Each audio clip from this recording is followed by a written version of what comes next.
Assalamualaikum warahmatullahi wabarakatuh.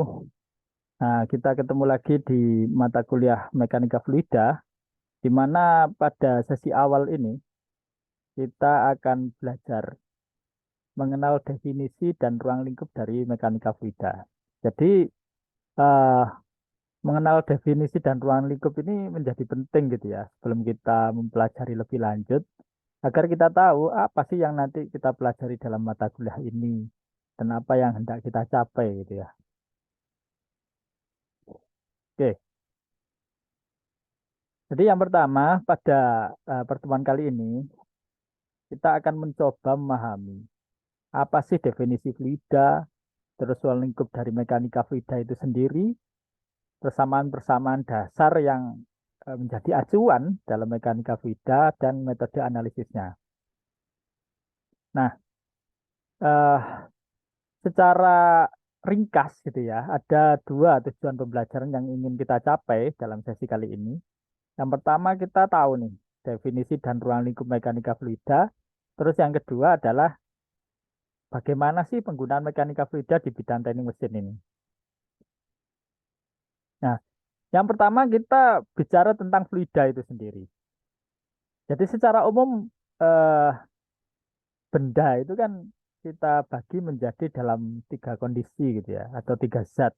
Yang pertama dalam kondisi solid atau padat, yang kedua dalam kondisi liquid atau cair, yang ketiga adalah dalam kondisi gas. Nah, yang dimaksud fluida itu sendiri adalah yang berada pada kondisi liquid dan gas. Sedangkan solid itu sendiri bukan termasuk fluida. Kenapa?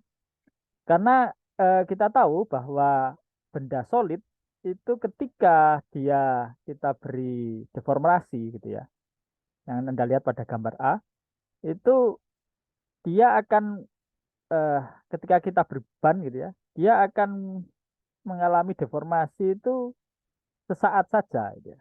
Jadi ketika gayanya kita hilangkan ya hilang gitu ya, dan belum tentu karena dia punya ketegaran atau kekakuan, maka dia tidak mudah untuk mengalami deformasi itu sendiri.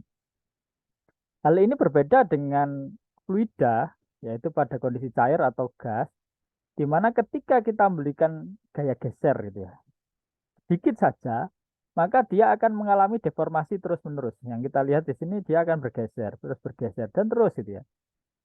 Sehingga kita akan lihat bahwa cairan atau gas itu ketika kita berikan gaya, dia akan mengalir. Nah, mengalir inilah yang kita sebut deformasi kontinu itu sendiri. Nah, sedangkan perbedaan dari solid, liquid, dan gas tentu kita sudah sangat paham ya bahwa solid itu dia itu mampu mempertahankan bentuknya gitu ya. Jadi bentuk maupun volumenya itu tidak berubah gitu, mengikuti eh, ruangnya. Jadi ya segitu aja gitu ya. Beda dengan liquid, liquid ini eh, dia akan berubah bentuknya, tapi tidak berubah volumenya. Nah, jadi kalau kita lihat misalnya, kalau di gelas kan dia segini tuh, tapi volumenya katakan 1 liter, dia segini. Mungkin kalau kita masukkan ke wadah yang berbeda, dia akan mengikuti bentuk wadah itu gitu ya. Misalnya kotak itu ya, dia ikut kotak, tapi volumenya tidak berubah. Kalau gas berbeda lagi, gas itu dia ikatannya sangat lemah hingga sangat lepas, sehingga dia eh, bentuk dan volumenya berubah mengikuti ruangnya gitu ya. Oke, selanjutnya kita membahas mengenai ruang lingkup mekanika fluida itu. Jadi, apa yang kita pelajari dalam mekanika fluida?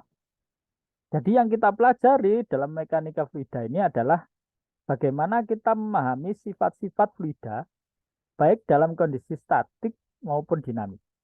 Kondisi statik adalah kondisi di mana fluida itu tidak bergerak. Jadi, dia berada dalam kondisi diam. Sedangkan kondisi dinamik adalah kondisi fluida ketika dia bergerak atau mengalir lah kita yang kita ketahui gitu ya. Terus yang kedua, mekanika fluida ini punya arti penting khususnya dalam eh, perancangan aerodinamika. Banyak eh, kendaraan yang tentu membutuhkan rancangan aerodinamika yang bagus gitu ya. Baik mobil, pesawat terbang, kapal laut itu tentu membutuhkan rancangan aerodinamika. Dan untuk merancang aerodinamika ini kita perlu memahami bagaimana pergerakan dari fluida itu sendiri. Nah, yang ketiga, mekanika fluida juga bisa menjadi dasar pemahaman dalam memahami eh, konsep-konsep di bidang otomotif dan konversi energi. Kenapa? Karena kalau kita perhatikan bidang otomotif itu ya, kalau dari segi bodi ya tentu sudah kita kenal tadi aerodinamika. Tapi dari segi engine-nya sendiri itu menggunakan pembakaran misalnya, itu juga menggunakan aliran fluid, konsep aliran fluida. Karena di situ kan ada aliran bahan bakar, gas buang dan lain sebagainya. Begitu juga dengan konversi energi yang banyak menggunakan mungkin turbin gas, turbin air, turbin uap, itu semua bergerak menggunakan fluida. Sehingga konsep-konsep mekanika fluida itu menjadi penting di sini. Nah, berikutnya kita berpindah ke persamaan-persamaan dasar atau hukum-hukum dasar gitu ya, yang digunakan dalam mempelajari mekanika fluida. Yang pertama adalah hukum konservasi massa. Hukum konservasi massa menyatakan bahwa dalam suatu ruang tertutup itu massa benda itu akan selalu tetap walaupun terjadi perubahan volume. Nah, jadi yang umum adalah yang kita kenal dengan pergerakan piston gitu ya.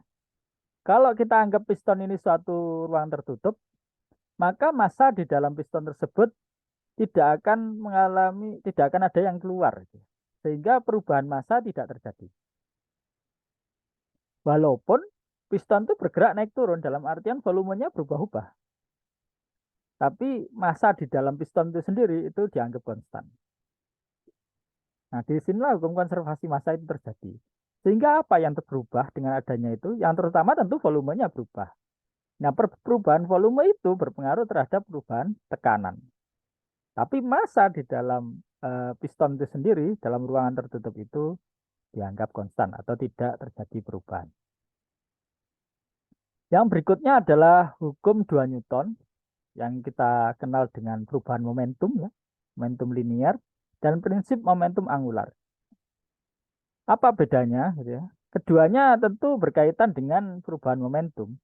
Hukum 2 Newton mengatakan bahwa jumlah gaya-gaya eksternal yang bekerja pada suatu benda itu setara atau sama besar gitu ya, sebanding istilahnya dengan perubahan momentum linear yang terjadi. Jadi ketika benda itu mengalami mendapatkan gaya eksternal, itu akan diteruskan menjadi momentum linear dalam arah linear. Sedangkan dalam arah rotasi, maka menggunakan prinsip momentum angular, di mana perubahan momentum angular itu sebanding dengan jumlah torsi yang dihasilkan oleh benda tersebut. Jadi itu hanya konsep bahwa kalau hukum 2 Newton mengatur momentum linearnya, kalau prinsip momentum angular mengatur tentang momentum putarnya atau momentum sudutnya. Prinsip ini berguna ketika kita membahas soal aerodinamika tadi, gitu ya. Ketika di sini ada eh, benda yang mengalami tabrakan dengan fluida istilahnya, sehingga fluida yang bergerak tadi memberikan gaya eksternal dan juga momentum sudut terhadap benda tersebut, maka eh, benda ini akan mendapatkan perubahan momentum dan torsi yang signifikan itu ya. Sehingga untuk mengurangi itu, maka perlu diupayakan agar eh, gaya eksternal yang diterima oleh benda tersebut dapat dikurangi. Yang berikutnya adalah hukum 1 dan 2 termodinamika. Hukum 1 termodinamika itu menyatakan, atau kita kenal dengan hukum kekekalan energi gitu ya, menyatakan bahwa energi ini tidak dapat diciptakan dan tidak dapat dimusnahkan, tapi dia dapat mengalami perubahan bentuk energi. Contohnya kalau kita lihat di sini terjadi perubahan dari energi potensial, misalnya ini airnya dari ketinggian, terus mengalir berubah menjadi aliran air yang berarti energi kinetik, terus dia memutar turbin ini ya. Nah, sehingga berubah menjadi energi listrik. Nah, itu yang kita sebut dengan perubahan-perubahan bentuk energi gitu ya. Nah, hukum dua termodinamika mengatur bahwa tidak semua energi ini yang apa ya istilahnya, yang berubah bentuk tadi itu akan berguna semuanya gitu ya. Tapi ada yang kita sebut sebagai entropi.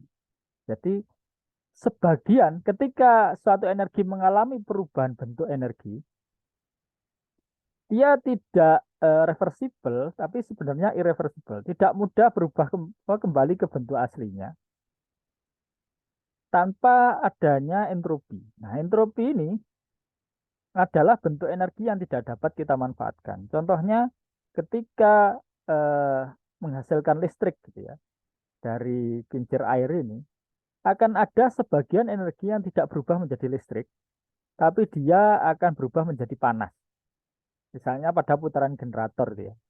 Generator menghasilkan listrik, tapi sebagian tidak. Sebagian ada lossesnya yang dia menghasilkan bentuk energi lain yaitu energi panas yang tidak dapat dimanfaatkan. Nah, itu yang kita sebut sebagai entropi gitu ya.